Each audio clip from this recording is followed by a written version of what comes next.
Alhamdulillah nahmaduhu wa nasta'inuhu wa nastaghfiruh wa na'udzu billahi min shururi anfusina wa min sayyiati a'malina man yahdihillahu fala mudilla lahu wa man yudlil fala hadiya lahu asyhadu an la ilaha illallah wahdahu la syarika lahu wa asyhadu anna Muhammadan abduhu wa rasuluh. Allahumma salli wa sallim ala sayyidina Muhammad wa ala alihi wa sahbihi ajma'in, amma ba'd.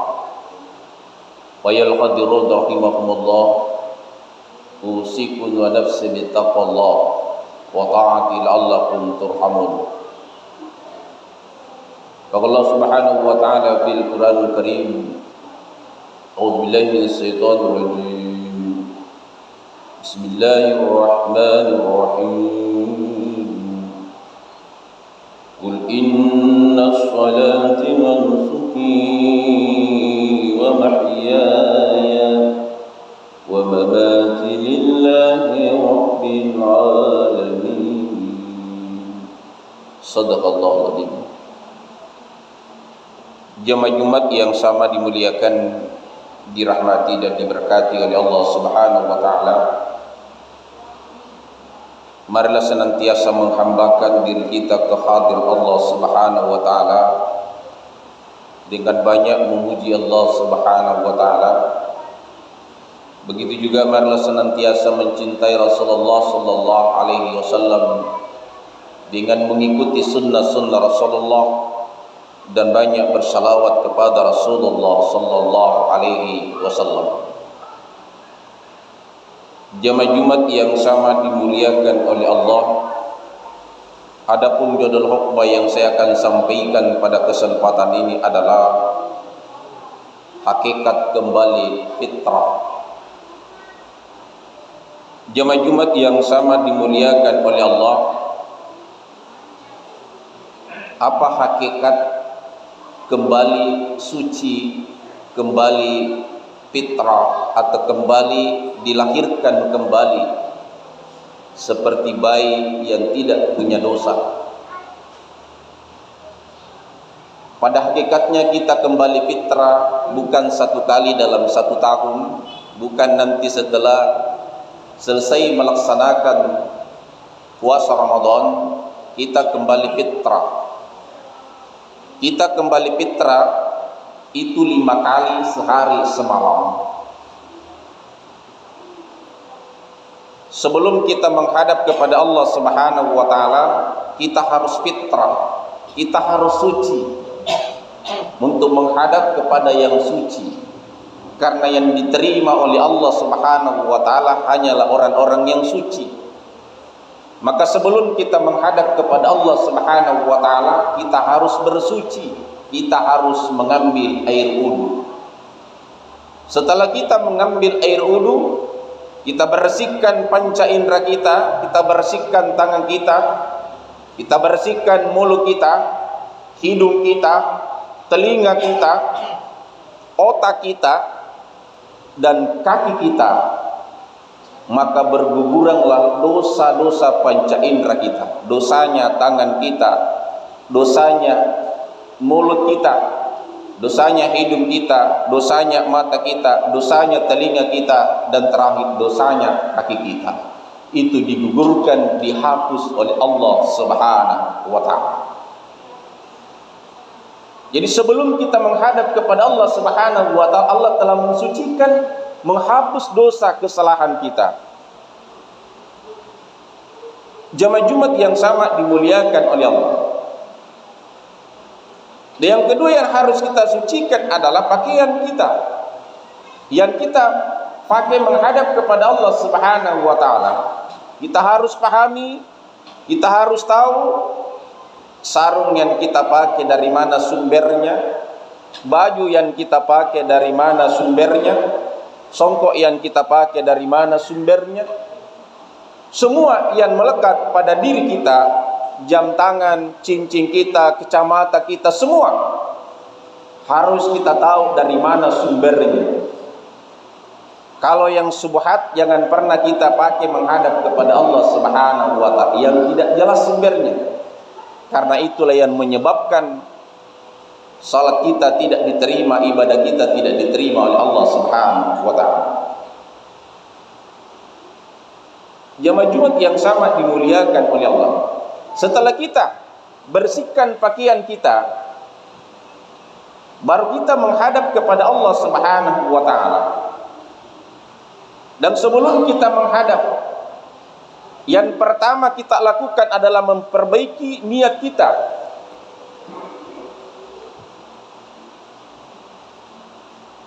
Apa niat kita? Innama a'malu binniyat. Segala amal ibadah yang kita lakukan itu dinilai dari niat kita. Sebelum kita melaksanakan ibadah,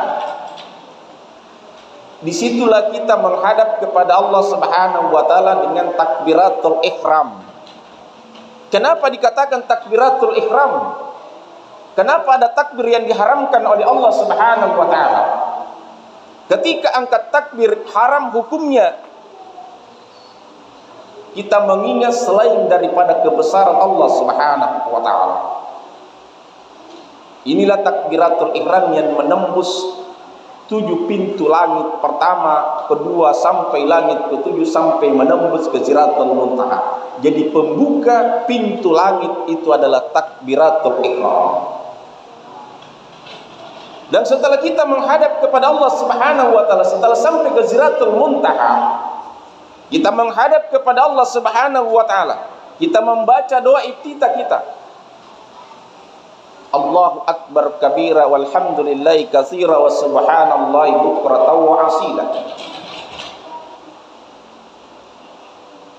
Inilah zikir yang pertama dibaca Rasulullah.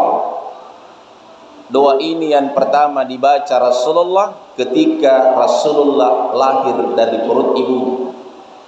Dalam kitab bersanyi ketika Rasulullah lahir, dia letakkan kedua tangannya di tanah, lantas dia menghadap ke aras, lantas dia berucap, Allahu akbar kabira walhamdulillahi katsira wa subhanallahi bukratan wa asila. Inilah dikatakan doa iftitah. Doa iftitah itu artinya doa pembuka.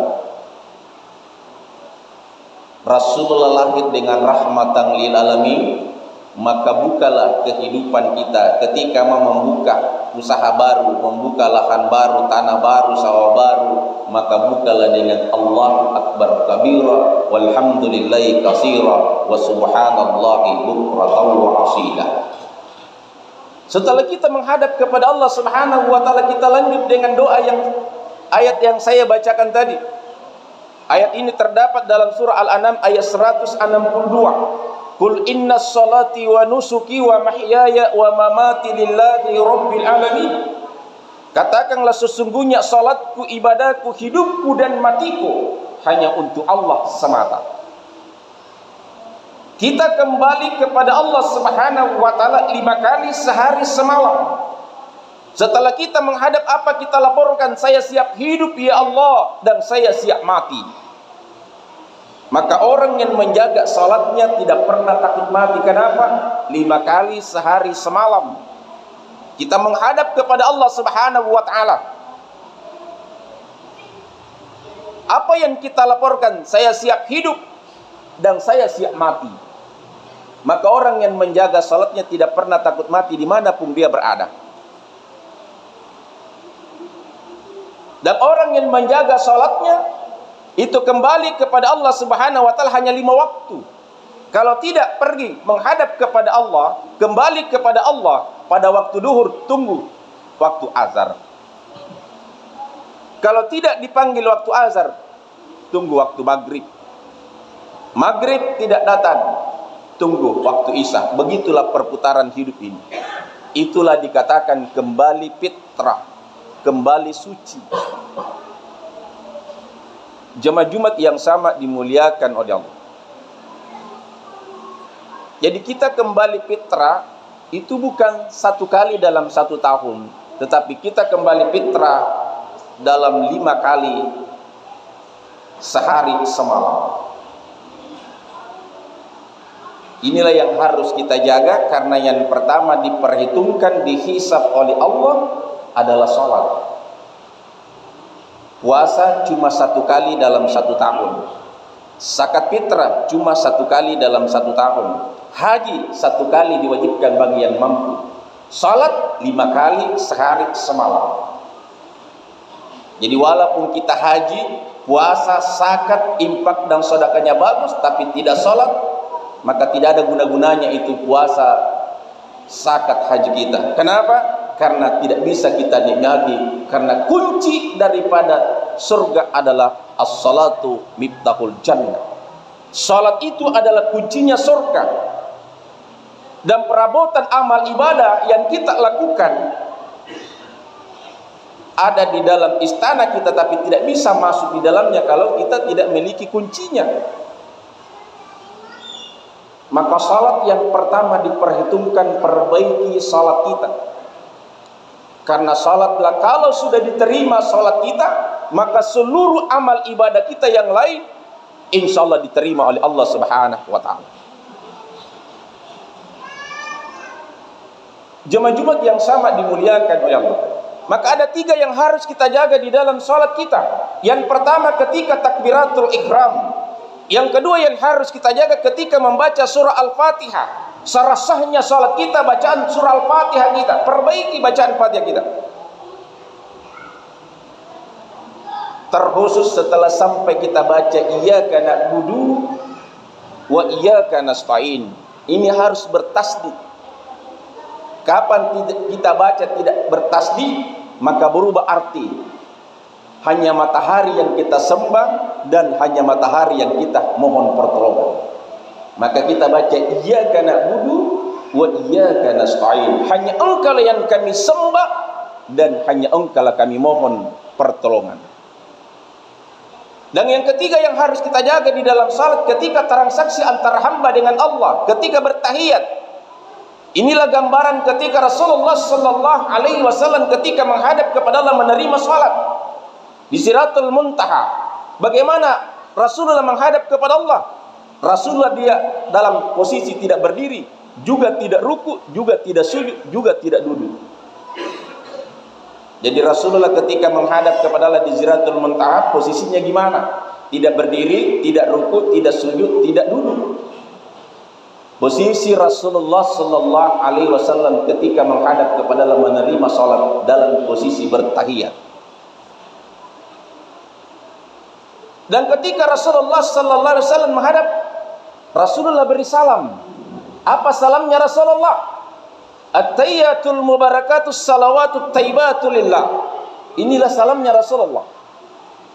Maka dijawab oleh Allah, assalamu alayka ayyuhan nabi wa rahmatullahi wa barakatuh. Keselamatan atasmu wahai Nabi, dirahmati dan diberkati oleh Allah Subhanahu wa ta'ala. Rasulullah sudah dijamin dirahmati dan diberkati oleh Allah Subhanahu wa ta'ala. Tapi Rasulullah tidak gembira. Yang dia pikirkan bukan dirinya, yang dia pikirkan bukan istrinya, yang dia pikirkan bukan anaknya, bukan orang tuanya, bukan saudaranya, bukan pamannya, bukan sahabatnya. Yang dia ingat kita umatnya Rasulullah, sehingga Rasulullah menjawab, assalamu alayna wa ala ibadillahi sholihin. Keselamatan atas orang-orang yang mengerjakan salat, yang mengikuti Rasulullah sallallahu alaihi wasallam. Maka seluruh malaikat yang menyaksikan di aras mengucapkan asyhadu an la ilaha illallah wa asyhadu anna muhammadar rasulullah. Inilah kenapa diulangi, inilah gambaran transaksi hamba, seorang hamba kepada Allah. Lantas siapakah yang sholat dan siapa yang menerima sholat? Bukan kita yang sholat secara lahiriah, yang secara lahiriah yang sholat itu adalah Muhammad. Apa buktinya?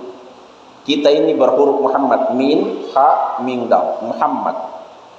Itulah hamba, itulah kekasih. Kalau Muhammad yang salat, Allah menerima salat, maka insya Allah diterima salatnya. Maka tidak ada yang berbentuk manusia yang dilemparkan masuk ke dalam neraka. Maka orang yang tidak salat akan dirubah wujudnya menjadi babi, menjadi bentuk binatang. Jamaah yang sama dimuliakan oleh Allah, maka jasad ini adalah jasad yang mulia yang dititipkan kepada kita, yang harus kita jaga. Penjagaannya adalah selalu jaga salat kita, maka sama kita menjaga jasad kita, jasad Rasulullah sallallahu alaihi wasallam. Itulah yang tidak akan pernah disentuh oleh api neraka.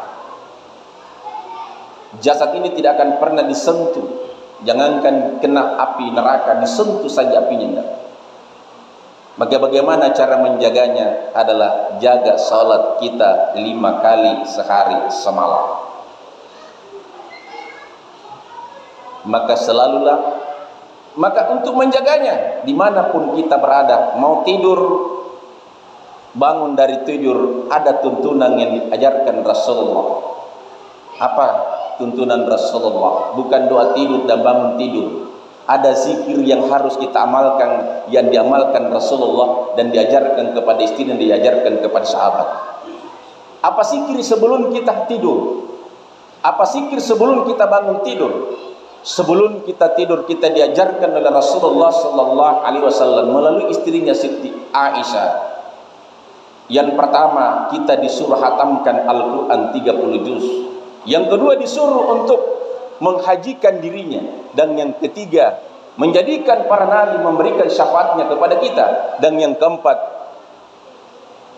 kita sudah dicatat, nama kita sudah ada tempat kita di dalam surga kenikmatannya Allah Subhanahu wa taala. Dan yang kelima yang harus kita baca adalah zikir la ilaha illallah al-malikul haqqul mubin Muhammadur Rasulullah shadiqul wa'du amin.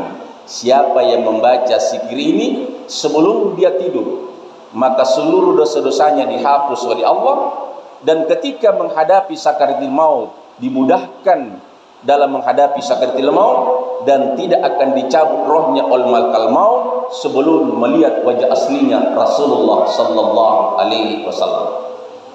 Yang pernah melaksanakan haji dan umrah, kita melihat ke Masjid Nabawi, ada di bagian depan, di tengah mimbar Nabi, di samping kanan dan kiri itu zikir ini. Di bagian kanan tertulis la ilaha illallah al-malikul haqqul mubin, bagian kiri Muhammadur Rasulullah shadiqul wa'dul amin. Zikir ini juga tertulis di makamnya Rasulullah. Zikir ini juga tertulis di bitunya Baitullah. Kenapa ini yang ditulis? Berarti ini disuruh kita baca untuk bisa dihapuskan, untuk selalu kita ingat dimanapun kita berada. Ini mempunyai jaminan dari Rasulullah, siapa yang selalu membaca zikir ini dimudahkan urusannya, dimudahkan rezekinya, dihapus dosanya, dan dimudahkan dalam menghadapi sakaratul maut, dan tidak akan dicabut rohnya oleh malakal maut sebelum melihat wajah aslinya Rasulullah sallallahu alaihi wasallam. Kapan dibaca? Perbanyak baca sebelum tidur dan setelah salat subuh. Dan sebelum bangun tidur diajarkan lagi Rasulullah, jangan pernah bangun dari tidur sebelum kita membaca zikir ini. Ketika kita tidur kanan atau kiri, kita hadapkan wajah kita ke aras, menghadap ke langit. Perbaiki napas kita, baru kita membaca la ilaha illallah wahdahu la syarikalah lahu mulku wa lahul hamdu wa huwa ala kulli syai'in qadir subhanallah walhamdulillah wa la ilaha illallah wallahu akbar wa la haula wa la quwata illa billah faghfirli. Siapa yang membaca zikir ini, maka seluruh dosa-dosanya yang telah lalu dihapus oleh Allah Subhanahu wa taala. Maka kita kembali suci, kembali fitrah lagi. Nanti setelah itu lagi kita melakukan lagi kesalahan dosa, maka Allah selalu memberikan pengampunannya kepada kita, kecuali orang yang tidak pernah mohon ampun kepada Allah Subhanahu wa taala. Barakallahu li wa lakum wa nafa'ni wa yakum fihi min ayati wa sikril hakim wa taqabbal minna minkum tilawatahu innahu was-sami'ul 'alim.